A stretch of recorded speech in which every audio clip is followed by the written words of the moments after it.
Hello and welcome to Dialogue. I'm Yang Ren in Beijing. John Nash, widely regarded as one of the greatest mathematicians of the 20th century, was known for his work in game theory and his personal struggle with paranoid schizophrenia. At the weekend, he died in a car crash with his wife.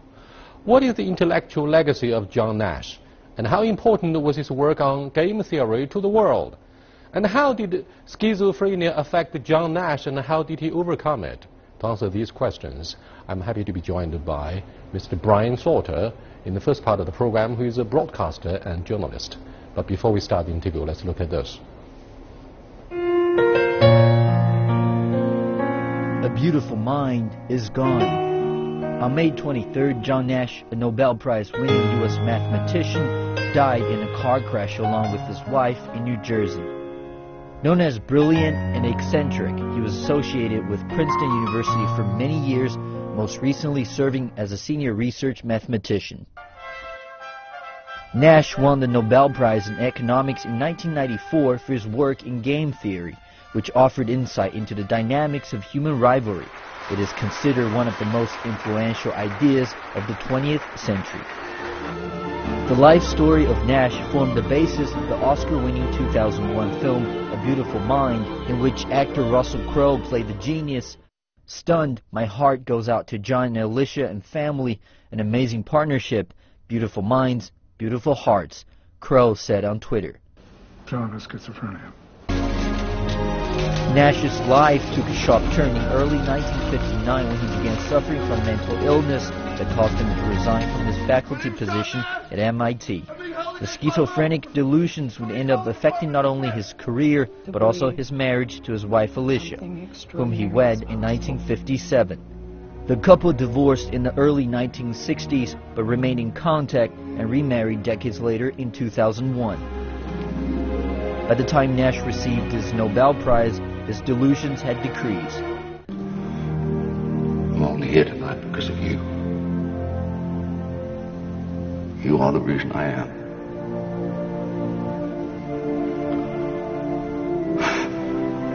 You are all my reasons.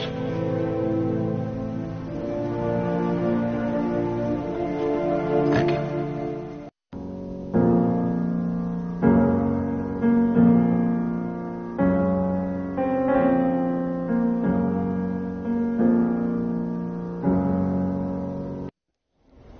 Welcome to our discussion here, Brian. To my knowledge, before you became a journalist, you studied cybernetics and psychology at university. And one of the issues you addressed during the academic years of the university was how to deal with difficult people. Now, John Nash was known for being a maverick. I wonder if he could survive Chinese culture here and appreciate it as a brilliant academic. Tell us more about how you look at the genius of Mr. John Nash, particularly the huge success of his game theory. Well, I think the game theory is very important because it's defined, if you like, the starting point from a whole load of research that went on from there. Game theory involves the behavior of a number of people onto one situation, in the sense that if you act individually, you often get a different outcome than if you have a group behavior, which then affects everything. I'll give an example of that. When I used to run a business in the UK, I had a business partner, and we used to go to a lot of these business meetings, and we had a way to, we went to these things, we'd go that the lady who was working with me, she would go around the room anti-clockwise, and I would go around the room clockwise. And we'd both be talking about the other person, to the people we met, such that when we then crossed over and go over on the other side, the people we were talking to already then knew about us, albeit from somebody who was working in the same company, and our success rate in getting new business was much, much greater than when we had originally been going out and talking to people individually. That's a very basic form of that, but social interaction and the interaction of others with you can make a big change to the way people behave. Why people tend to draw a parallel between prisoner dilemma and the game theory? Because when you talk about game theory, it's a lot of strategy involved, and very often, especially with games nowadays, you see them on mobile phones and so on, the interaction of other people playing on those games affects what you're doing. So if you're like chasing an army, with whatever weapon you've got in your hand. What other people do is obviously very involved in that as well. Game theory, if you like, is a popular name for this, but it's all part of the same ideal principle. Let's look at the issue of paranoid schizophrenia. After seeing the movie himself, John Nash said it is none other than an artistic interpretation, and he didn't rely on medication, in fact, for decades since he last took it. How difficult was or is it for people to get along with someone who suffers from paranoid schizophrenia? Well, paranoid schizophrenia can take a number of different forms. The most common one is where somebody either hears voices, which sometimes are telling them what they should be doing or telling them they're useless at something. It affects the way they view themselves. And because they have low self-respect, or whatever that may be, then they act in a different way. Or it can be that they feel that there are people who are out to get them in some way. It may be they think the boss is always trying to put them in a difficult position, or they may think that every time they go out, the state is spying on them with the cameras in the street and so on. So it takes a number of different forms, but again, because they believe that for real, even when it's a totally unreal situation, that affects their behavior, and then that affects other people's reaction towards them. Because if you think about it, when you react with somebody else, it's not a one-off way that you are viewing them. You are seeing the way they react, and then you change your interpretation of what they're saying by how they're actually saying that. Instead of having a dialogue with the society, a patient of schizophrenia would tend to reject the society. And I watched a movie in China talking exactly about the same disease, the mental disease. Usually, parents would show their kindness, their benevolence, taking care of their children who suffer from schizophrenia. But this story, A Beautiful Mind, depicted by Hollywood, is very different. I mean, Alicia, the wife of John Nash, perhaps is the woman essential to his survival. It's no exaggeration to say so.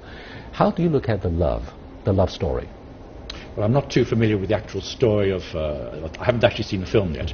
But having said that, when people are suffering from mental disorder, it's essential to have somebody who actually understands what's going on and can, if you like, play the part so the sufferer actually views them as a friend as opposed to somebody who's out to get them. It's very important to get the mental support of that. Another way of looking at it is if you think of autism, which is another kind of mental disorder altogether, where the communication skills are very, very poor. Very often autistic children cannot interrelate with parents or cannot interrelate with other people, and therefore they tend to, if you like, withdraw into themselves. And it's often found that autistic people are very good at some things like creativity, but not good at interrelating with people.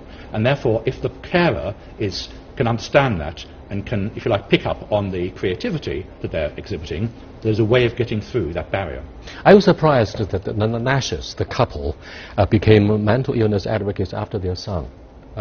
Yet another mathematician, John Charles Martin Nash, was diagnosed with schizophrenia. Yes. Yes, and I think that in many ways it shows that obviously there's something hereditary within that, and it begs the question of whether mental illness, however you define the illness, actually affects the way people think about the world in general. It reminds me of that film, the biopic of Stephen Hawking, the British cosmologist, who of course was suffering, or is suffering still, from... the word, sorry. Very difficult to pronounce.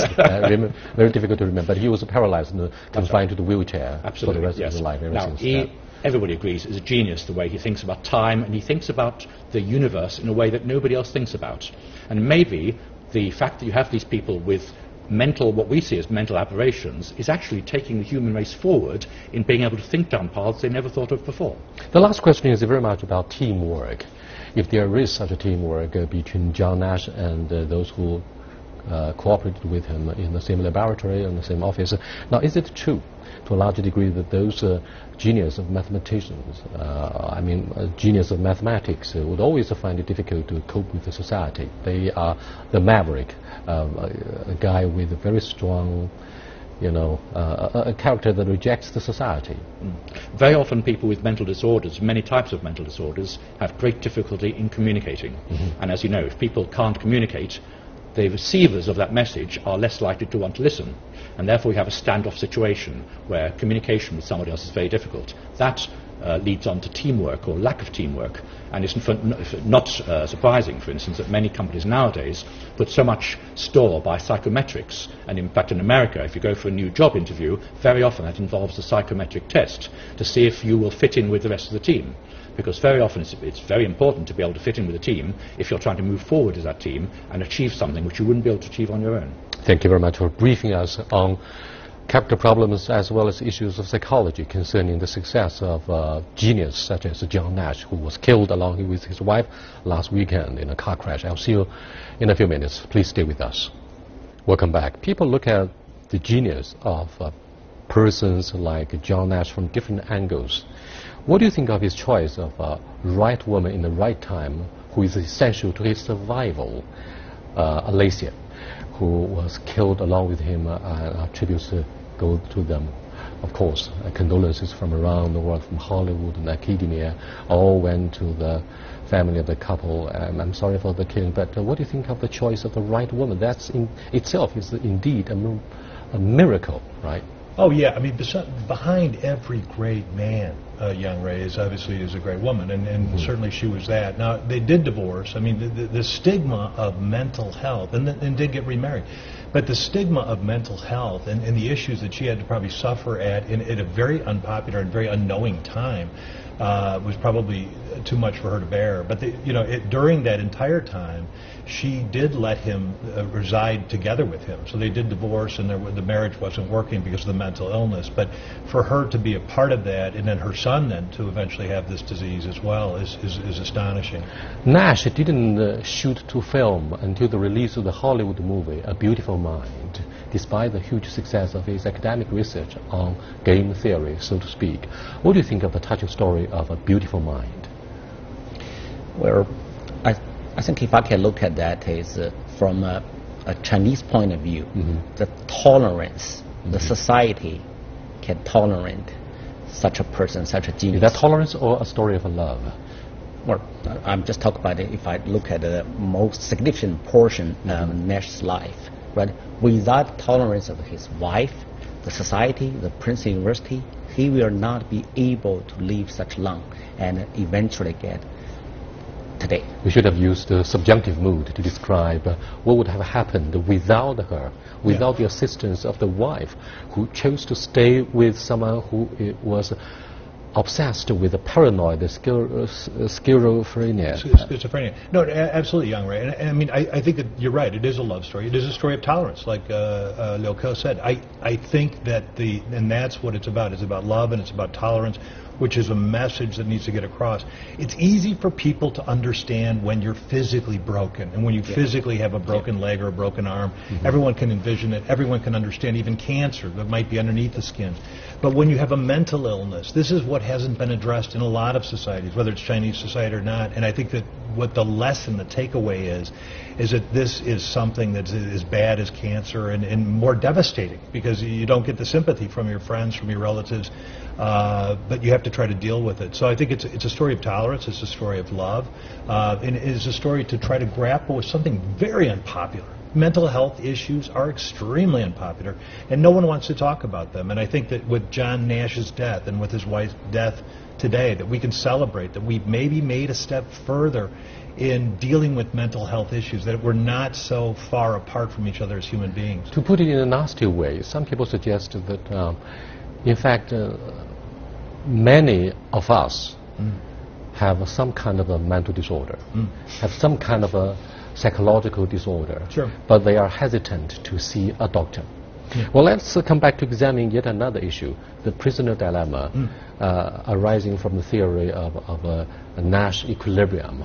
What do you think of the vivid description of such a dilemma that is applied not only in business administration, but also the science of national defense? That's why he was invited by people of the Pentagon to look at and to decipher messages from the former Soviet Union, for example. What do you think of the essence of this theory? Well, Nash is a mathematician, but he won the Nobel Prize on economics. Every science at end is mathematics. It's logic. So when you understand the fundamentals there, that can apply in economics, in biology, even in the decoding of the military intelligence. So it's fundamental. That's why I think at a certain time we have to tolerate, make sure to encourage people to do certain fundamental breakthroughs. But why do we have to give a second thought to the theory of a prisoner dilemma? Is that a common practice in our daily life? You know, I think it is. I mean, the prisoner's dilemma is, I mean, it's typically, again, two people would be arrested for a crime. They go into jail and they're separated, and then the questioning goes like this. They say, you know, did you commit the crime, or did you and Yang Rui do it together? And if Liu Ke decides to confess, then he might get off, and you would have to spend a lot of time. If you decide to confess on him, then you both do time. This idea is about trying to find what rational human beings would make a decision based on the best for all parties involved. And so what happens, so I think it's used on a daily basis. You know, what's interesting about John Nash and about his theory is it was a 27-page thesis, which was written not long after. Only 27 pages, and that won him the Nobel Prize, That's right. along with two other scientists. In 1949. Yeah, remarkably not long after. In 1994. 1949. No, he won the prize in 1994. 94, yeah. Right, that's right. But the writing of the... Based on a paper published in 1949. That was amazing. Yeah. Well, it's interesting because Absolutely he did this after he did the paper. Then he entered into this mental illness, and mental illness is a thing that you have to understand. If it's not treated, it will lead to death. It lead to death maybe by suicide, lead to death by some other means. In this case, it did not. I mean, he died in a car crash. But the issue is that he did something as a very young man, was recognized later when he did get this Nobel Award that this is a valuable person in the society at Princeton, New Jersey, and he was brought back. He was covered on 60 Minutes and a whole bunch of other issues. I'm afraid in all schools and universities we tend to have a problem student, a guy who tends to think out of the box, pushing the envelope in a very different way, and that would sometimes annoy the teacher or the professor. Yeah. In Chinese culture, I'm afraid, he would not have survived the brutality of discipline and our traditional restrictions about the behavior of a good student in the classroom. Let's come back to examine what would happen in Chinese culture to this maverick. Well, usually, as you say, God creates people differently. Usually, certain genius, they always behave different with normal people. And I think one thing I really impressed by Nash's story was that for many years, he just walk in Princeton himself, go to the library. He sometimes say a lot of crazy things. But actually, if you go to the Princeton library, not only him, there's quite many people like him. The environment tolerant, give them freedom, let them do their research. Then eventually, usually, those are the people who create a lot of the significant innovations for the world. So if we want to build an innovation society, we need tolerance difference that encourage people have different nature, different creativities. I'm afraid a person like this in Chinese culture would have been sent to a local mental hospital for his bizarre, abnormal behavior. Right. Yeah. But ironically, the movie A Beautiful Mind was said to be a historical revisionism story because this movie glossed over his reputation of having difficult times with his colleagues in the same office. Unlike what you said, people keep a respectable distance from him in the campus of Princeton, leaving him alone. In reality, he was not very popular. Was he? No. As a matter of fact, I think that you're right, that they did gloss over it in the movie. I did read the book. I have read different pieces about him as well. He was covered by the media quite a lot in 2001 and thereafter. His son suffered from the same mental illness. It is unpopular to deal with people with mental health, or that appear to be have problems with mental health. I mean, certainly when I was a child, there was no such thing as ADHD. There was no such thing as hyperactivity. Those people were subjugated to the closet, or those people were subjugated to corporal punishment, or some level of discipline that probably wasn't the appropriate way to deal with them. And now we know today that's a chemical imbalance, and that there's a way to deal with this. And so, thank goodness that we're moving forward. And I hope that China as a society deals with that as well. well. America, we're having a hard time with it. So-called open society still has a problem with talking about mental illness, with dealing with it. You know, alcoholism and drug addiction and all these things need to be grappled with a modern society. You don't see it in the developing society, it's not a big issue, but in a more developed society it becomes almost a primary issue.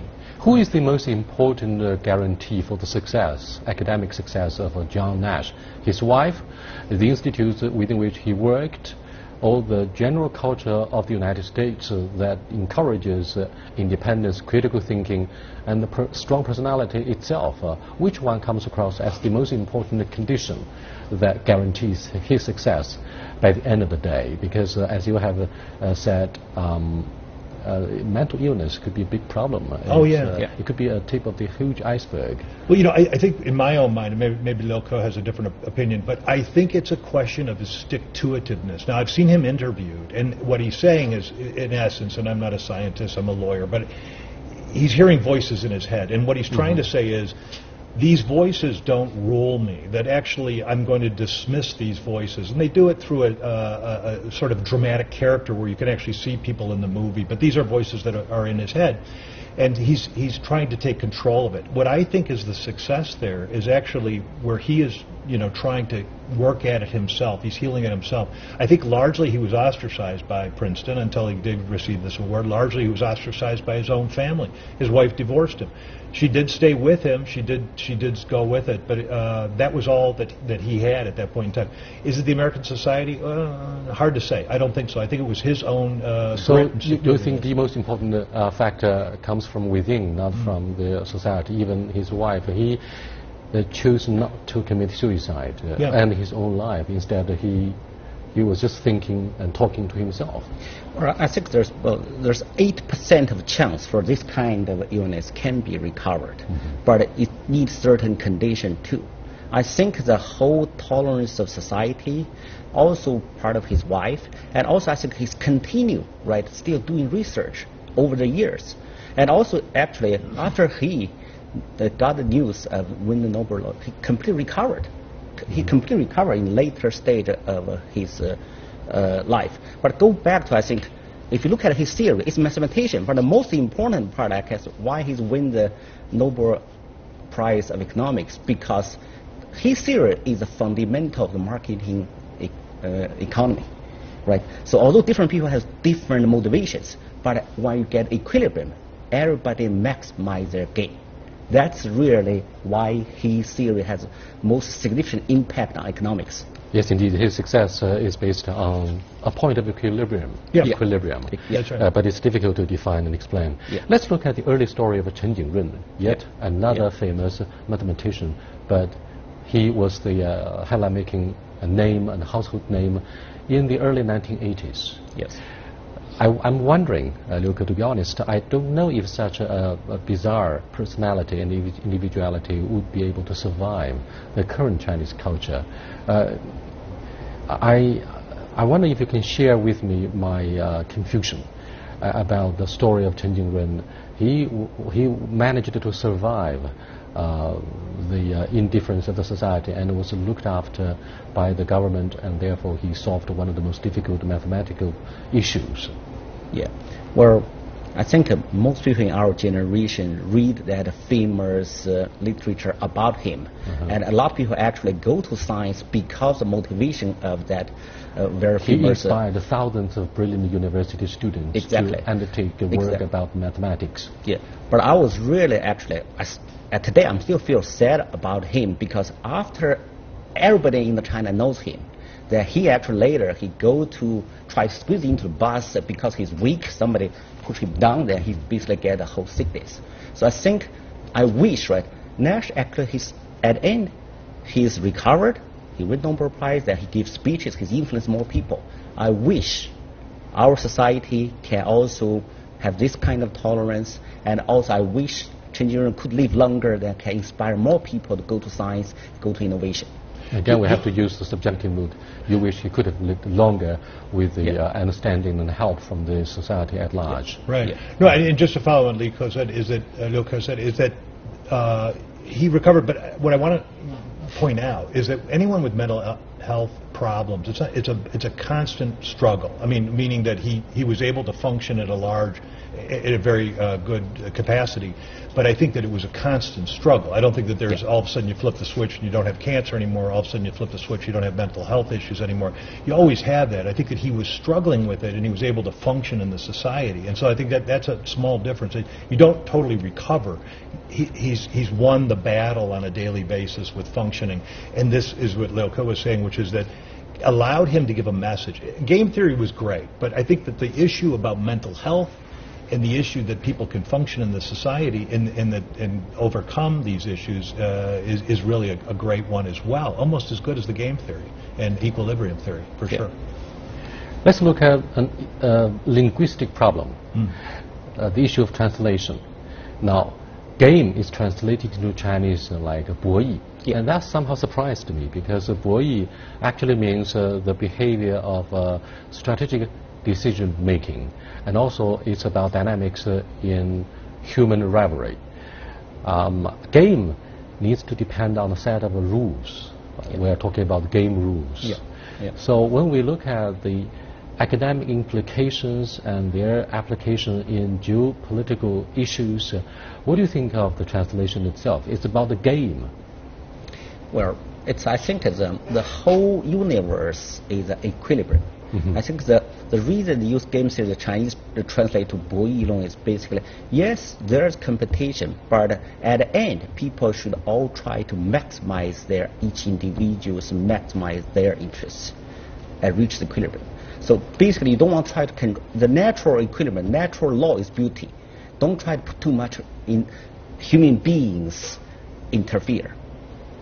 Very quickly. Well, it's hard to say. I mean, I think that certainly if everyone's acting rationally, so that, I mean, I think that's the underlying thing, and that's probably why they use that translation, so that everyone's acting by some set of rules. If you have somebody who's not acting under those sort of set of rules, something completely an outlier, then it makes it more difficult. But yeah, I agree. I mean, if you're following those rules, there's always people who don't or things that don't. I'm afraid you run a lot of risks when you say you suppose everyone should be rational. That's a big if. It's a big question. With that, we come to the end of this edition of Dialogue on the death of Mr. John Nash, one of the greatest mathematicians of his time in the 20th century. I'll see you next time. Goodbye.